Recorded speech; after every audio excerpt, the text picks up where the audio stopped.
अस्सलाम वालेकुम, नमस्कार। फ़ारसी की दूसरी क्लास में आपका खैर मकदम है, स्वागत है।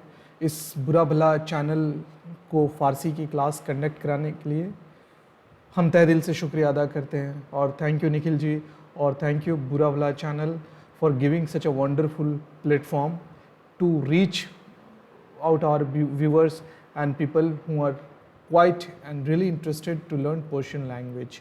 So पिछले दिनों में हमने कुछ बेसिक चीज़ें बताई थी आपको फ़ारसी को लेकर के कि फ़ारसी क्या है, कैसे है, कहाँ बोली जाती है, फ़ारसी में अपना कैरियर कैसे बिल्डअप कर सकते हैं और फ़ारसी के क्या क्या फ़ायदे हैं। और हमने पिछली तारीख भी बताई थी कि लगभग 600 साल से हिंदुस्तान में फ़ारसी बोली जाती रही है और अकबर के समय में फ़ारसी एक ऑफिशियल ज़बान हुआ करती थी जिसको अकबर ने डिक्लेयर किया था कि ऑफिशियल लैंग्वेज ऑफ इंडिया। तो आइए पिछले क्लास में हमने कहा था कि आगे हम सीधे फ़ारसी के अल्फ़ाबेट पे जंप करेंगे और फ़ारसी सीखने की कोशिश करेंगे। मेरी पूरी कोशिश है कि आप लोग कम से कम फ़ारसी के देखिए 90% ऐसे वर्ड्स हैं जो हम लोग फ़ारसी में इस्तेमाल सीधे तौर पे करते हैं, सीधे तौर पे पिछले लेक्चर्स में आपने देखा होगा। ठीक अब उसको लिखने का तरीका और अल्फ़ाबेट कैसे उसको समझते हैं विद ऑल प्रोनाउंसिएशन मैं आपको आज के स्लाइड्स में और आज के क्लास में बताऊंगा। तो जैसा कि आपको पता है कि 32 अल्फ़ाबेट होते हैं फ़ारसी में, 32 अल्फ़ाबेट्स इन पर्शियन लैंग्वेज। और मैंने बताया था कि फ़ारसी की जो स्क्रिप्ट होती है ये अरबिक होती है जिसको हम लोग पर्शो अरबिक भी बोलते हैं। और आपको पता है कि इसको हम लोग राइट टू लेफ़्ट लिखते हैं। अच्छा, बहुत सारे लोगों का ये भी सवाल होता है कि उर्दू, फ़ारसी, अरबिक और भी कुछ कुछ ज़बान है जिसको हम लोग राइट टू लेफ़्ट क्यों लिखते हैं। तो मैं बताना चाहूँगा कि सेंट्रल ईस्ट एशियन कंट्रीज़ और साउथ ईस्ट एशियन कंट्रीज़ के जो भी उस दौर में, पुराने दौर में लिखने की प्रक्रिया रही है वो बेसिकली बैम्बू स्क्रॉल्स पे लिखा करते थे। तो बैम्बू स्क्रॉल्स पे लिखा करते थे तो उसमें क्या होता है कि आपका राइट हैंड का ज़्यादा कंट्रीब्यूशन होता है, आप अपने राइट हैंड को ज़्यादा से ज़्यादा इस्तेमाल करते हैं। तो जब आप किसी भी राइट हैंड को ज़्यादा से ज़्यादा इस्तेमाल करते हैं तो राइट हैंड से ही कुछ काम करना शुरू कर देते हैं, आप लिखना शुरू कर देते हैं, पढ़ना शुरू कर देते हैं। तो इसीलिए उस समय और उस वक्त जो चीज़ें लिखी जा रही थी वो टॉप टू बॉटम लिखी जा रही थी और राइट टू लेफ़्ट लिखी जा रही थी। तो इसी तरह से आप देखते हैं कि कुछ ज़बान है जिसको हम लोग चाइनीज़ भी बोलते हैं, कोरियन है और जापानीज़ है, ये लोग भी राइट टू लेफ़्ट लिखते हैं और टॉप टू बॉटम भी लिखते हैं। तो ठीक उर्दू, फ़ारसी, अरबिक का भी वही मामला है, क्योंकि उसी जोग्राफिकल रीजन से आता है और वो बैम्बू स्क्रॉल्स पे लिखने की प्रक्रिया रही है और उस तरह से वो लोग लिखना शुरू किए, इसीलिए राइट टू लेफ़्ट लिखना शुरू हो गया। बहुत सारे लोगों को मिसकंसेप्शन भी रहता है कि मुसलमान लोग हैं, दाहिना हाथ से लिखना शुरू करता है, दाहिने ही तरफ से खाते हैं, दाहिने तरफ से लिखते हैं। तो ये एक अलग तरह का एजम्पशन लोगों ने बना रखा है, बट साइंटिफिक यही है कि दाहिने हाथ का हम लोग ज़्यादा इस्तेमाल करते हैं और अभी भी करते हैं और दाहिने हाथ से लिखना शुरू करते हैं तो राइट टू लेफ़्ट ही लिखना शुरू हो गया। सो उसके बाद हम आपको बताते हैं कि 23 लेटर्स हैव शॉर्ट फॉर्म्स, हम लोग आगे देखेंगे स्लाइड में, and 9 letters are written in full forms whether these come at the beginning, middle or at the end of the word। हम जब आपको बताएंगे अगले स्लाइड में, अगले पिक्चर में, तो दिखाएंगे कि इनिशियल, मीडियल और फाइनल का बहुत रोल होता है कि कोई वर्ड अगर हम पहले लिखते हैं तो वो इनिशियल होता है, फिर बीच में लिखते हैं वो कैसे आता है कनेक्टर के साथ, वो मिडिल होता है एंड देन फाइनल और डिटैच होता है। Some letters have medial and final different forms, वो हम लोग देखेंगे आगे की स्लाइड में। आइए आपको आगे हम अल्फ़ाबेट सिखाते हैं कि कैसे अल्फ़ाबेट बोलना है और उसका तलफ़ुज़, प्रोनाउंसिएशन क्या होगा।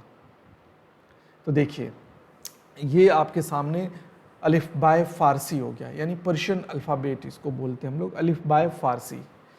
तो बहुत सारे हमारे नॉन उर्दू, पर्शियन और अरबिक व्यूवर्स हैं जो देख रहे होंगे इस बुरा भला के प्लेटफॉर्म पे। तो पहले हम आज आप लोगों को ये पढ़ करके सुनाते हैं और उसके बाद आप लोग इसको प्रैक्टिस करेंगे, देखेंगे एपिग्लॉटिस क्या है, यानी अंदर से कौन सा वर्ड खींचना है, कैसे बोलना है। कहते हैं क्या कि अगर आपकी तलफ़ुज़ दुरुस्त नहीं है तो ब्लंडर कर देते हैं हम लोग, ब्लंडर बहुत बड़ा ब्लंडर हो जाता है। फॉर एग्जाम्पल एक छोटा सा वर्ड आपको बताता हूँ, अगर आप ज़िंदगी नहीं बोलते हैं और अगर आप जिंदगी जिंदगी बोलते हैं तो दोनों में फ़र्क है और बेहद फ़र्क है। यानी अगर आप ज़िंदगी बोलते हैं, जे से शुरू होती है, ज़िंदगी बोलते हैं तो ये लाइफ होता है। और अगर आप जिंदगी बोल के निकल गए, जिंदगी जिम से शुरू किए, जा से शुरू किए, नुक्ता नहीं दिए, तो वो प्रोस्टिट्यूशन हो जाता है। अब आप देखिए लाइफ और प्रोस्टिट्यूशन का फ़र्क हो जाता है ज़िंदगी और ज़िंदगी में। तो आइए, आप देख रहे होंगे आपको सबसे पहले ऊपर लेफ्ट साइड में डिटैच्ड एक फॉर्म होगा, उसके बाद से इनिशियल है, उसके बाद से मीडियल है, उसके बाद से फाइनल है, उसके बाद से ये आपका प्रोनाउंसिएशन का है और ये इंग्लिश उसका, ये फोनेटिक जिसको बोलते हैं, और ये इंग्लिश में लिखी गई चीज़ें हैं जो कैसे पढ़ेंगे। इसको हम हिंदी में भी आगे की स्लाइड में दिखाएंगे कैसे है। तो आइए हम आप लोगों को पढ़ करके अल्फ़ाबेट बताते हैं कि पढ़ते कैसे हैं इसको। तो सबसे पहले देखिए, अलिफ, बे, पे, ते, से, जीम, चे, हे, एपिग्लोटिस, हे, खे, एपिग्लोटिस अंदर से आ रहा है, खे, खरबूजा, वो खे है। ये है से हैदराबाद। उसी तरह से दाल, जाल, रे, जे, सीन, शीन। अक्सर लोग सीन और शीन में फ़र्क नहीं कर पाते हैं, है ना। रमेश बोल देते हैं जबकि वो रमेश है ना।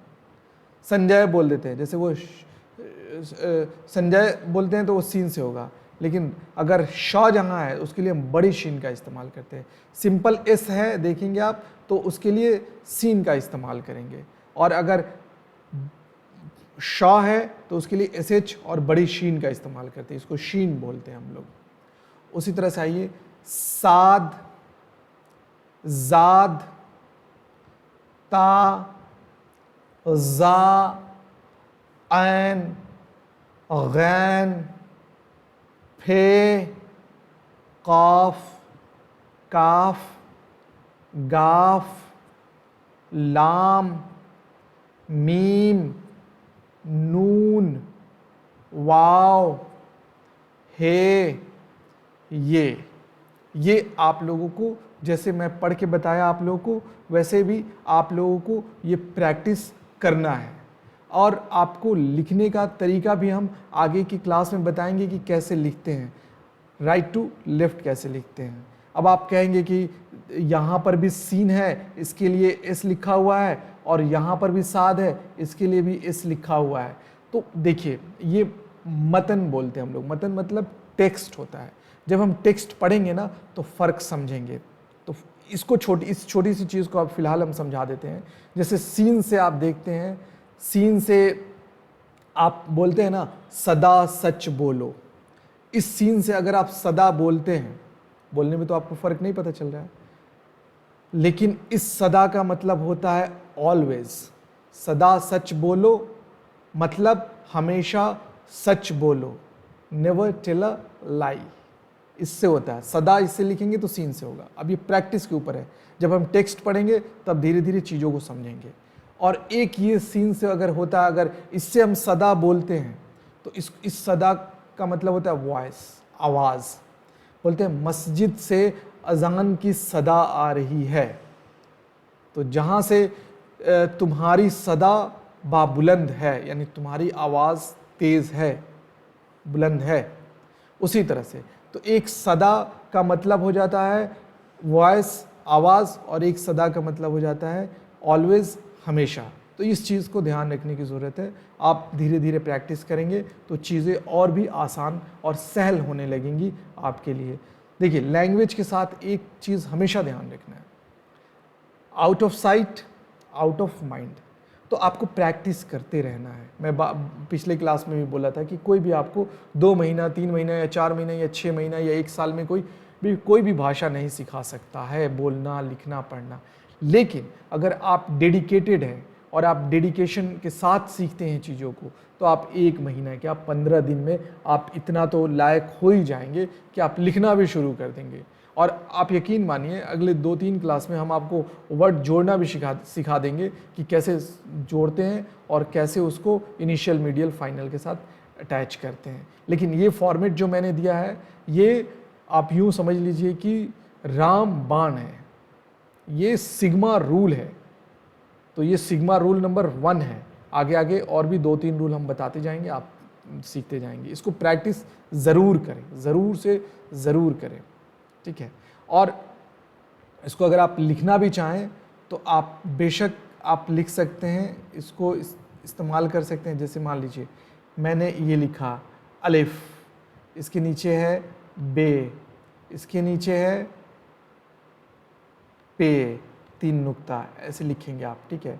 तो आपको मैं फिर से दिखा देता हूँ, अलिफ बे, ये मैं कंप्यूटर का ही, लैपटॉप का ही ये पेन इस्तेमाल कर रहा हूँ तो उस तरह से नहीं हो रहा है। फिर पे,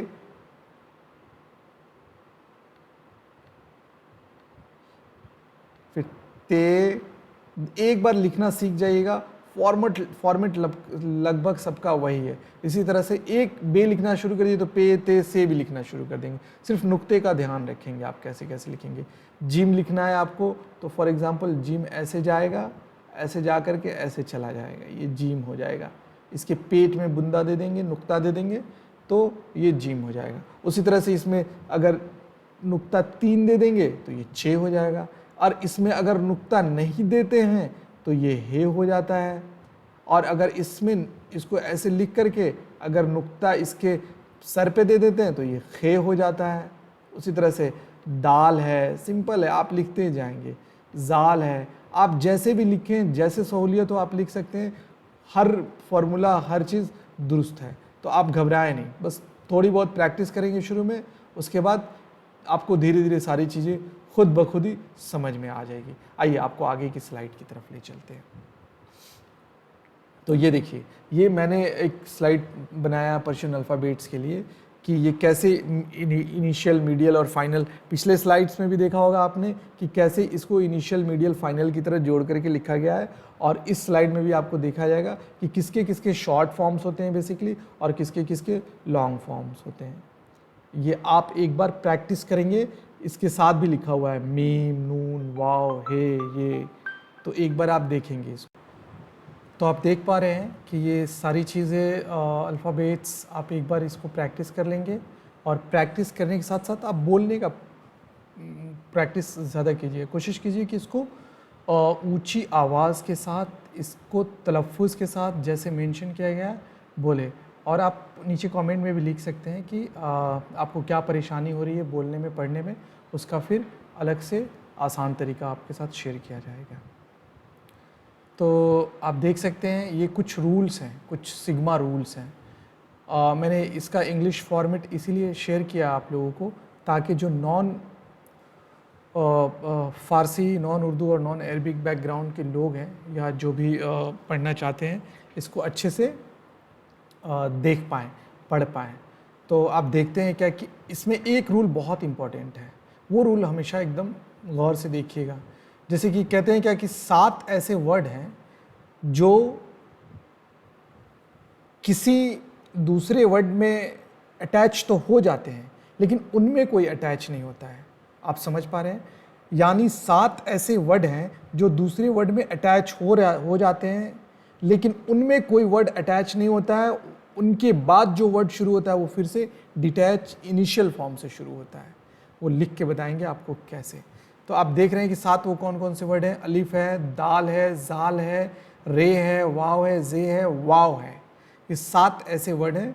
ये आप इसको सिग्मा रूल 2 में लिख लीजिए। Sigma rule 1 alphabet, initial, medial and final वाला था। और ये 7 ऐसे वर्ड हैं जो दूसरे में अटैच हो जाते हैं लेकिन उनमें कोई वर्ड अटैच नहीं होता है। फ्रेश शुरू करते हैं हम लोग उसको। नेक्स्ट स्लाइड वही हमने आपको दिया है कि ए का जो प्रोनाउंसिएशन होगा वो कैसे इस्तेमाल करेंगे। तो इसमें आप देख पा रहे हैं कि अलिफ इनिशियल, मीडियल अलिफ ऐसे लिखेंगे, फाइनल ऐसे लिखेंगे। और ए एज इन एप्पल मीन्स अलिफ के जगह हम लोग ए का इस्तेमाल कर रहे हैं, बे के जगह बी का इस्तेमाल कर रहे हैं हम लोग। उसी तरह से पे की जगह पी का इस्तेमाल कर रहे हैं और ते की जगह टी का इस्तेमाल कर रहे हैं, जिसको हम लोग बोलते हैं नेम इसके लेफ्ट साइड कॉर्नर में दिया हुआ है। तो इसको एक बार आप लोग तेज़ आवाज़ से पढ़ लेंगे और मुमकिन है कि ये इसका जो ओरिजिनल पीपीटी है वो लिंक में भी शेयर कर दी जाएगी। ये वही है, ये कुछ रूल्स हैं जो आप इसको एक बार देख लेंगे। बस ये मैंने देखने के लिए बताया है कि आप लोग एक बार इसको देख लेंगे, समझने की कोशिश करेंगे। जब हम अगली क्लास में बात करेंगे तो लिख करके समझाने की बात करेंगे और प्रॉपर बोर्ड पे लिख करके समझाया जाएगा ये सारी चीज़ें, तब आपको समझ में आने लगेंगी सारी चीज़ें। ये टर्म्स ऑफ ऑर्थोग्राफी है जिसको इस्तिलाहाते इल्म हिजाब बोलते हैं, ठीक है। तो इसको आप बस पढ़ लें, आप अपने इंफॉर्मेशन के लिए, इतला करने के लिए ये आपको दी गई है। ये यही है, उसी का पार्ट है। ये सब कैसे कैसे बोलते हैं, कैसे कैसे लिखते हैं, कब वाव साइलेंट रहता है। आप देखते हैं कि वाव साकिन यानी साइलेंट बोलते हैं वाव को। जब हम ख्वाब बोलते हैं तो उसमें वाव साइलेंट रहता है, खाहर बोलते हैं तो उसमें वाव साइलेंट रहता है। ये सब फार्मूला है, फ़ारसी के रूल्स हैं जो हम एडवांस लेवल के हैं थोड़े से, लेकिन जब हम लिखेंगे तब हम बताएंगे कैसे कैसे क्या है। जिस तरह से आप प्लमर लिखते हैं PLUMBER, उसमें बी साइलेंट होता है, तो पढ़ते हैं या बोलते हैं तो आपको पता चलता है कि वो प्लमर है, लिखते हैं बी साइलेंट है। SUBTLE होता है सटल, हाँ, जिसमें बी साइलेंट होता है ना। तो उस तरह से ये सब भी वर्ड हैं जो साइलेंट होते हैं। अब बस इसको देख लीजिए, आगे इसको प्रैक्टिस के साथ सिखाएंगे हम। ये कुछ पंक्चुएशंस है जिसको नुक्ते गुजारी बोलते हैं। तो आप देख पा रहे हैं कि नुक्ते को फुल स्टॉप बोलते हैं, वीर गुल को कॉमा बोलते हैं, अलामत सवाल को क्वेश्चन मार्क बोलते हैं और अलामत जो एक्सक्लेमेशन मार्क है उसको तअज्जुब बोलते हैं, अलामत तअज्जुब बोलते हैं। तो इसी तरह से ये सारी चीज़ें दी गई हैं, आप जो हम लोग आम ज़िंदगी में यूज़ करते हैं, इसका इस्तेमाल पूरी तरह से करते हैं। Thank you so much. ये आज का क्लास हम यहीं पे ख़त्म करते हैं। आगे आने वाले दिनों में हमको आगे लिख करके बताने का प्रैक्टिस करेंगे, और जिस तरह से मैंने बहुत छोटा सा एक ग्लिम्स दिया आप लोगों को कि लिख के बताएंगे, और उसको आप एक बार प्रैक्टिस करेंगे। शीट को सामने रख लेंगे, जो अलिफ बाय फ़ारसी है अल्फ़ाबेट, पर्शियन अल्फ़ाबेट, उसको सामने रख करके लिखेंगे और कोशिश करेंगे कि आप चीज़ों को रिसाइट करें, मेमोराइज़ करें। Being a language of student आपको रिसाइट करना है, बहुत सारी चीज़ों को मेमोराइज़ करना पड़ता है, ठीक है। थैंक यू सो मच बुरा भला चैनल, आपने मुझे प्लेटफॉर्म दिया और आपके प्लेटफॉर्म के थ्रू ये बहुत सारी चीज़ें बच्चे सीख पा रहे हैं, देख पा रहे हैं। तो आप लोगों से भी दरख्वास्त है, रिक्वेस्ट है कि बुरा भला चैनल को सब्सक्राइब करें और इसको जितना आप फॉरवर्ड कर सकते हैं और लोगों तक पहुंचा सकते हैं पहुंचाइए। Thank you so much. So today we'll stop here, we'll start next class from where we'll start writing. All the best, stay safe, stay healthy. Thank you so much. शुक्रिया।